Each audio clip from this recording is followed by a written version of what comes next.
Caramba, e como é que é? Não queria fechar antes do carnaval, não. Agora é hora de fechar. Fecha, fecha, fecha. Por que começou o fecha-fecha? Porque o governo Bolsonaro já estava falando que para essa pandemia o governo ia ter que distribuir dinheiro para a população.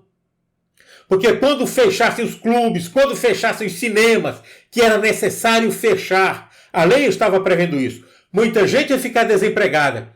Então o governo ia criar um programa de auxílio emergencial para distribuir bilhões de reais para as famílias carentes que iam ficar desempregadas. Que o governo ia ter que distribuir dinheiro para os estados e para os municípios para enfrentar a pandemia. Aí os governadores e prefeitos, cresceram o olho. A gente quer essa grana. E por causa do olho na grana, foi o maior corre-corre. Agora é hora de fechar. Fecha tudo, fecha geral. E a Rede Globo começou com o negócio, olha, fique em casa, agora é hora de fechar. Fechar as portas.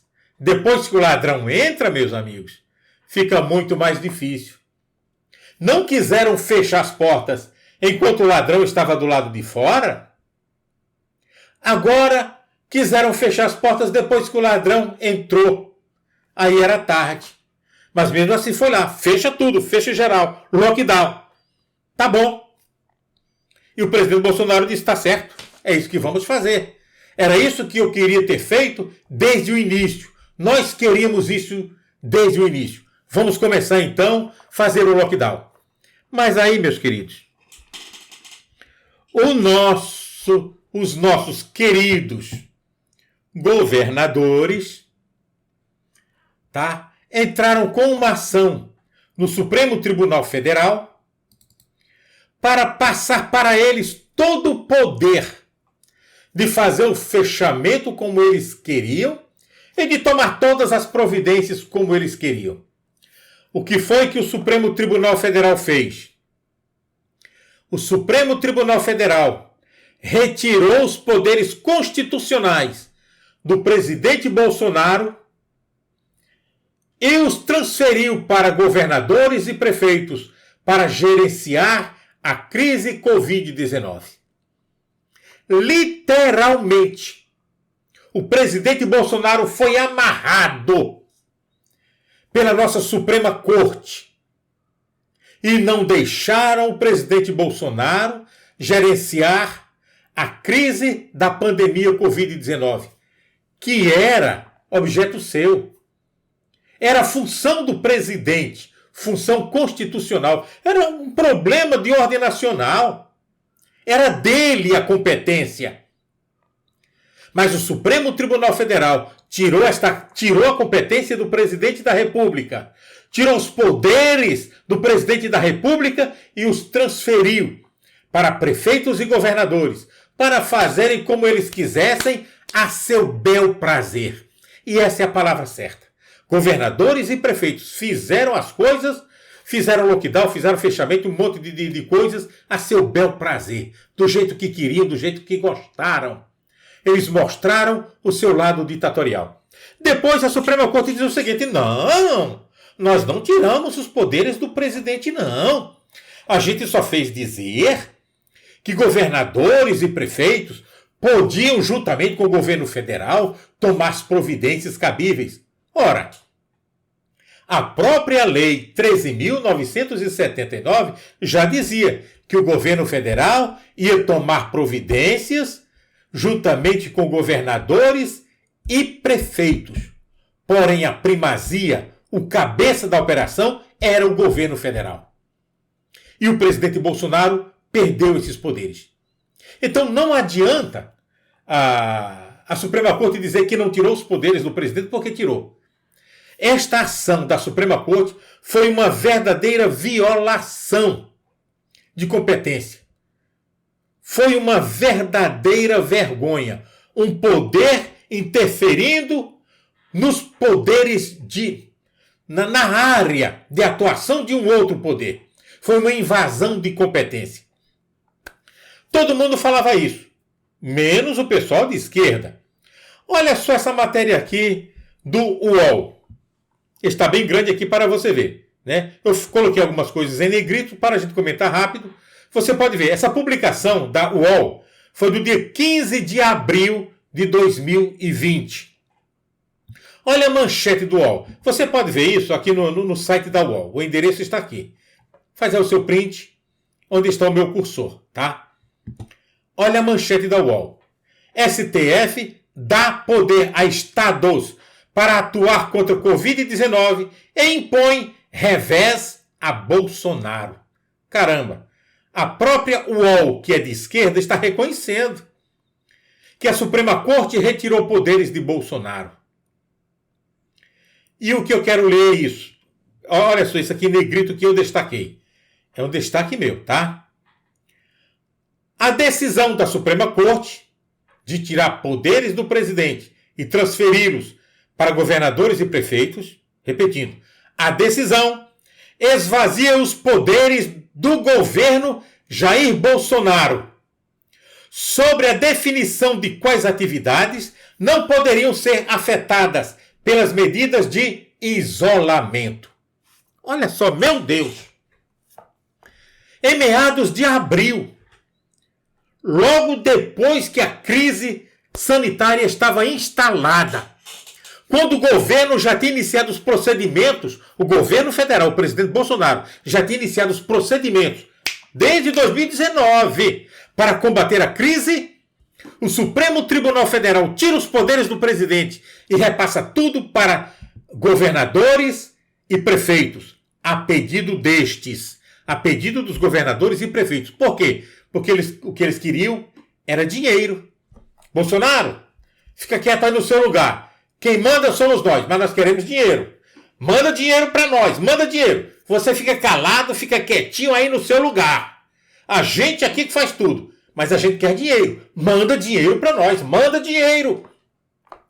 E o Bolsonaro, amarrado por essa decisão da Suprema Corte, não pôde fazer muita coisa, afinal de contas quem ia fazer eram os governadores e prefeitos, mas mandou dinheiro. E o Bolsonaro mandou muito dinheiro, meu Deus. Choveu dinheiro vindo do Bolsonaro para o bolso dos governadores e prefeitos. A desgraça que aconteceu no nosso país não foi por falta de dinheiro, não foi. Foi má gestão de governadores e de prefeitos, tá? Não coloco também 100% a culpa neles, porque o vírus foi arrasador. Mas se alguém é culpado, este culpado são governadores, prefeitos e os ministros da Suprema Corte. Por quê? Porque Bolsonaro estava amarrado. Amarrado pela decisão da Suprema Corte. Então, os prefeitos começaram, e os governadores, a fazer aquilo que os ditadores gostam de fazer. Prender o povo. Aí começou o lockdown do jeito que eles queriam fazer. O engraçado é que, como eu falei no início, a lei aprovada por Bolsonaro, 13.979, tá, fala em quarentena, lockdown. Mas, qual era o lockdown que o Bolsonaro queria fazer? Depois, ele explicou e a gente entendeu. O que é que eu entendi que o Bolsonaro queria que fosse feito? Bolsonaro queria que fosse feito um lockdown, exatamente como foi feito na parte de supermercados. Como foi que os supermercados funcionaram durante a pandemia? Olha, os supermercados funcionaram com seguranças na porta de cada supermercado, controlando a entrada de clientes, de maneira que não deixava haver aglomerações dentro do supermercado. Todo mundo entrava de máscara, limpava as mãos com álcool gel e etc. Não havia aglomerações dentro dos supermercados. Mas nenhum supermercado fechou. Nenhum supermercado fechou. Todos abriram, mas abriram com restrições. Era isso que o Bolsonaro queria para todos os outros estabelecimentos comerciais e industriais, que continuassem funcionando, mas funcionassem com restrição. Os únicos estabelecimentos que o Bolsonaro queria que fechasse, tá, eram aqueles que funcionavam com aglomeração de pessoas na sua área interna. E principalmente ele queria que houvesse a proibição de aglomerações de pessoas, principalmente em ambientes fechados. O Bolsonaro nunca intencionou fechar indústria, nunca intencionou fechar comércio, nunca intencionou fechar fábricas, nunca intencionou fechar restaurantes, nunca intencionou fechar lanchonetes, nunca intencionou proibir camelô de trabalhar na rua. O lockdown que ele tinha previsto na sua lei não era esse. Não era esse. Era para tudo funcionar como funcionaram os supermercados. Os restaurantes também. E o que foi que os governadores fizeram? A gente vai ver imagens horríveis do lockdown. Vou falar somente um pouquinho sobre o lockdown, tá? Não vou falar tudo. Isso é trabalho para um outro vídeo. O que os governadores fizeram? Fecharam fábricas, fecharam todo o comércio, fecharam todos os restaurantes, fecharam todas as lanchonetes, fecharam padaria, fecharam tudo quanto era lugar. Para que isso? Não precisava. Restaurantes quebraram, lanchonetes quebraram, lojas quebraram, comércios quebraram, milhares de pessoas ficaram desempregadas sem necessidade. O que era que tinha que ser feito com cada mercearia, com cada restaurante, com cada shopping, praça de alimentação? Da mesma forma que foi feito nos supermercados. Colocava-se, seguranças na entrada dos estabelecimentos e deixava as pessoas entrarem sem formar aglomerações. Uma merceariazinha pequena, que atende, vamos dizer, 5 clientes de cada vez, botava um funcionário na porta e deixava entrar apenas 2 de cada vez. Aquela pequena mercearia ia continuar funcionando. O dono da mercearia ia ter o dinheirinho para se manter, para pagar os seus empregados. De repente ele nem precisava demitir empregados. Mas não. O que os governadores fizeram? Fecharam tudo. Meu Deus, coisas horríveis aconteceram. Em São Paulo, bateram em camelô, obrigaram lojistas a fecharem as portas. Lá em São Paulo, o prefeito mandou soldar portas de comércio.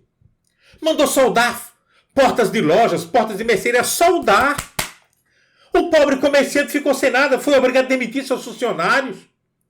Ficou sem ganhar o seu dinheirinho para pagar suas contas, muitos quebraram. Lá no Ceará, em Fortaleza, a prefeitura mandou derrubar os quiosques na praia, onde famílias sobreviviam vendendo refrigerante e vendendo seus lanches nos quiosques da praia. O prefeito mandou derrubar aqueles quiosques. Para quê? Na praia não se fazem aglomerações, minha gente, principalmente na pandemia. Quem ia para a praia não ia fazer aglomeração. Por que tem que proibir as pessoas de irem à praia? Chutaram camelôs no meio da rua. Camelô faz aglomeração? Não faz. Não faz. A pandemia se prevalecia nas aglomerações. Nós vamos mostrar aqui algumas imagens, tá, do lockdown, somente para você ver que o lockdown que foi feito não foi o lockdown que o Bolsonaro planejou na sua lei 13.979. A lei falava em lockdown sim, em quarentena. E esses governadores se prevaleceram dessa lei, mas eles não fizeram como planejado. Tanto é que Bolsonaro bateu em cima para que se mudasse a forma como era feita o lockdown. E graças a Bolsonaro, o povo não morreu de fome. Porque ele distribuiu bilhões e bilhões de reais em auxílio emergencial para sustentar famílias. Muita gente passou necessidade? Passou. Mas ninguém morreu de fome, porque o Bolsonaro sustentou ela. Quero apresentar aqui alguns arquivos de como é que foi feita o nosso lockdown. Olha isso aqui. Fique em casa. Fique em casa. A economia a gente vê depois. Era isso que se falava. Fique em casa. A economia a gente trabalha e recupera. Eu te peço, meus três filhos, meu irmão, libere nossas lojas. Vai lá, não tem nada, não documento. Eu vou segurança. Eu vou com você, né? Não, você vai algemado. Você vai algemado. Você não faz isso não, você tá me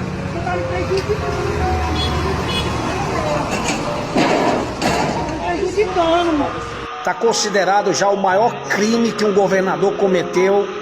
Mandou fechar o Ceasa, os caminhoneiros revoltados, Estão jogando nas marginais, no meio da rua, toda a produção. Parabéns, João Dória. Parabéns, João Dória. Segunda-feira, todos os comerciantes voltem a trabalhar, senão esse país vai quebrar. A economia a gente trabalha e recupera. Esse slogan deixa claro que sim, eles sabiam o desastre econômico que viria à frente. Só teve um cara que disse o contrário. A atividade essencial é toda aquela necessária para o chefe de família levar o pão para dentro de casa. Porra! Após o caos, em ano eleitoral, políticos da oposição gritam que a culpa disso é do Bolsonaro. Afinal, o brasileiro tem memória curta e sempre que o caos se instala, aparece um super-herói que do dia para a noite vai resolver tudo. E na hora que o cara se eleja, a oposição se põe destrutivamente, porque senão o cara acerta a mão e ganha 8 anos. Nós todos estamos tratando de destruir o Bolsonaro, senão ele fica aí 8 anos.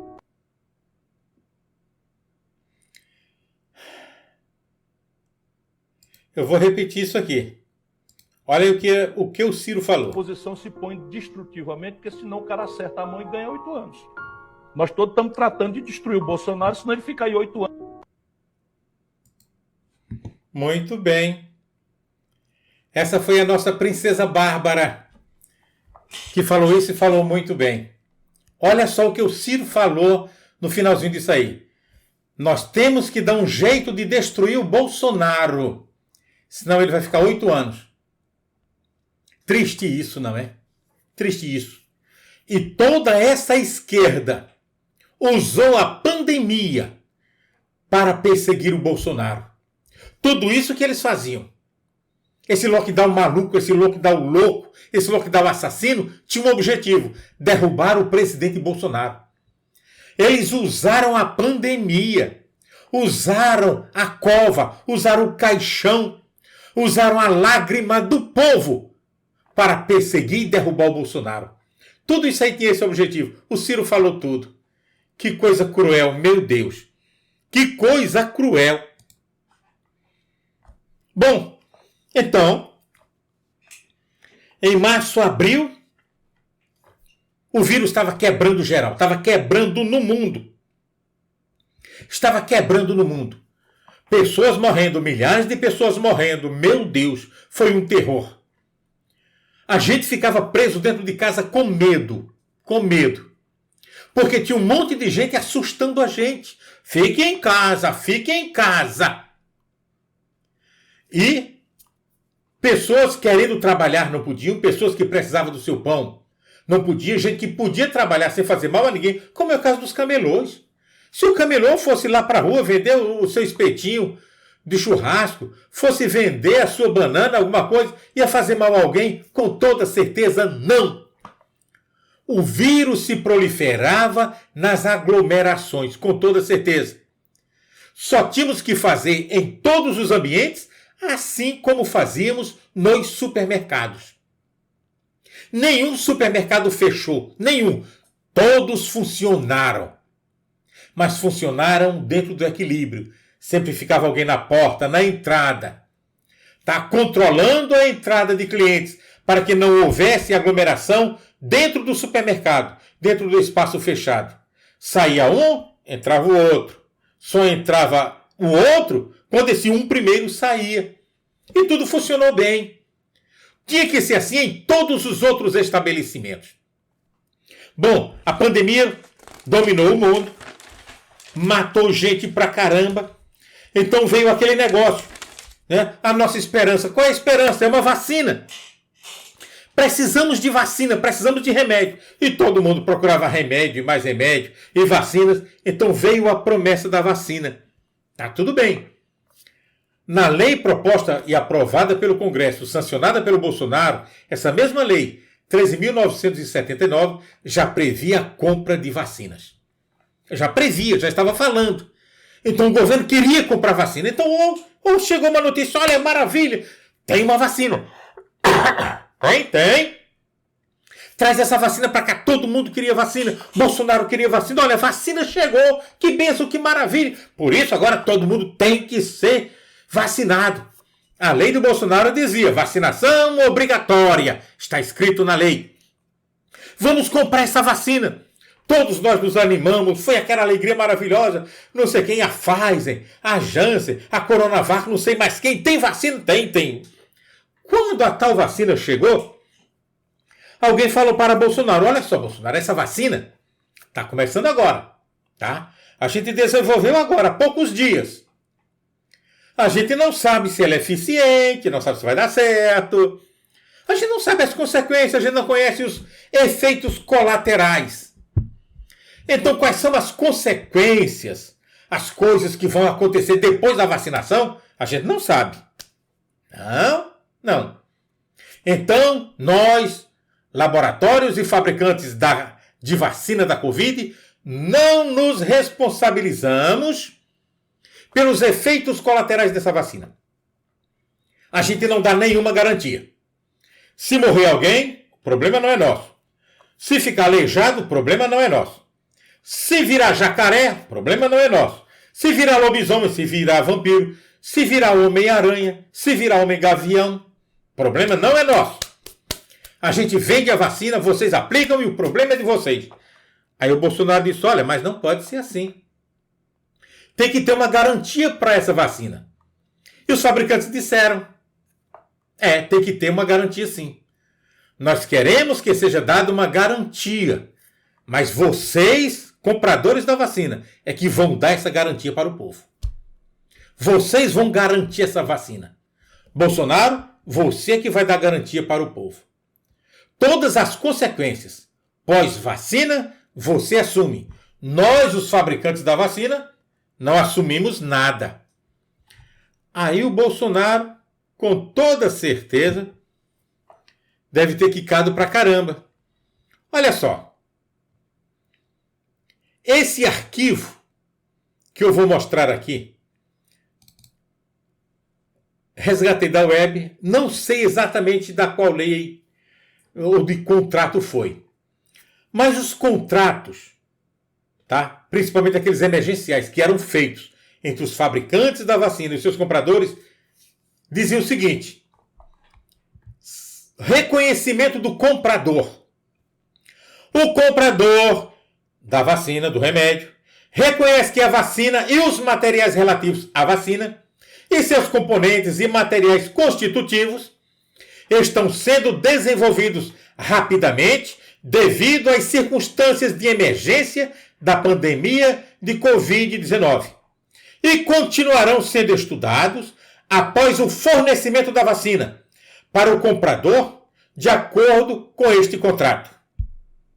O comprador ainda reconhece que a eficácia e os efeitos a longo prazo da vacina ainda não são conhecidos e que pode haver efeitos adversos da vacina que não são conhecidos atualmente. Ainda conforme aplicável, o comprador reconhece que o produto não será serializado. Não será serializado quer dizer o seguinte: o fabricante pode interromper a fabricação da vacina a qualquer momento. O Bolsonaro disse, olha, mas não pode ser assim. Não pode ser assim. Vocês que fabricam a vacina, vocês precisam dar essa garantia da vacina. Não dá. Nenhum fabricante deu garantias da vacina. Enquanto aí isso atrasou a compra das vacinas, até porque a vacina ainda nem existia, né? Estavam lá em processo de fabricação, de desenvolvimento, mas já estavam vendendo.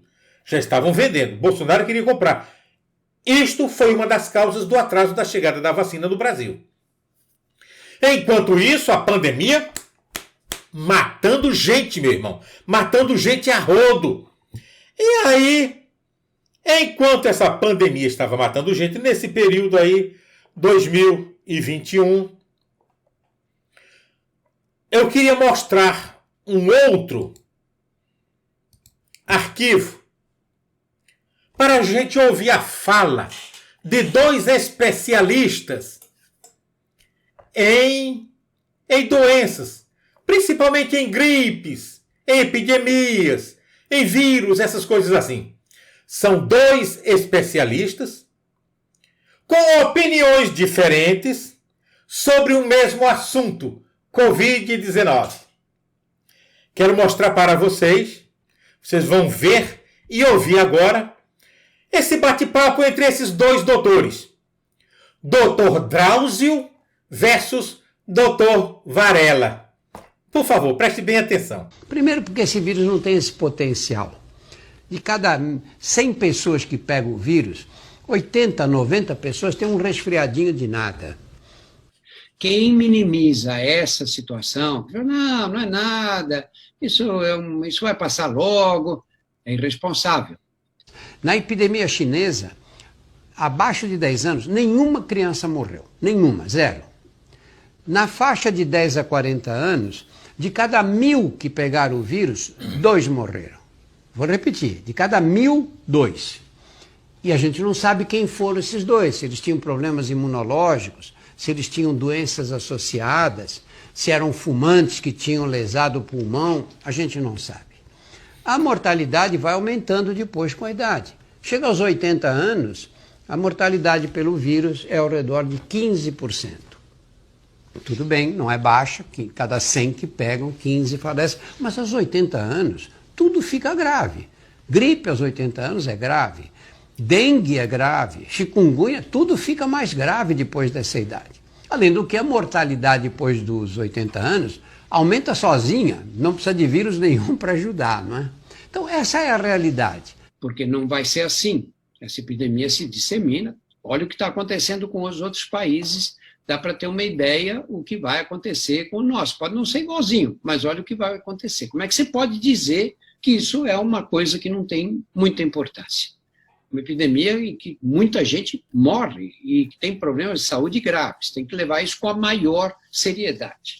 E muitos brasileiros serão infectados. E aí você vai me perguntar, e aí, você vai continuar andando na rua? Claro, claro que vou. É irresponsável. Pois é. Como é bom ouvir 2 especialistas, né? Um é o Dr. Drauzio, né? Que falou antes da pandemia. Lá bem antes do carnaval. O outro é o Dr. Varela, quando a pandemia já estava instalada, né? Mas é bom a gente ouvir 2 especialistas falando sobre o mesmo assunto. E enquanto isso, meus amigos, fiquem em casa. Era propaganda da Rede Globo. Fiquem em casa, fiquem em casa. E olha, eu vou dizer uma coisa. A Rede Globo, tá? Humilhou muita gente. Sabe por que a Rede Globo humilhou muita gente? Enquanto muitos pais de família estavam na rua apanhando da polícia porque queria vender um cachorro-quente, queria vender uma banana, queria vender uma capinha de celular, e eles tinham que correr para dentro de casa, ficar com seus filhos dependendo somente do auxílio emergencial, e às vezes até ainda nem tinha recebido, a Rede Globo ficava apresentando aquelas propagandas, né? Quantos artistas saíam na televisão e a Rede Globo perguntava: fulano, o que é que você está fazendo? Eu estou preparando aqui o meu churrasco.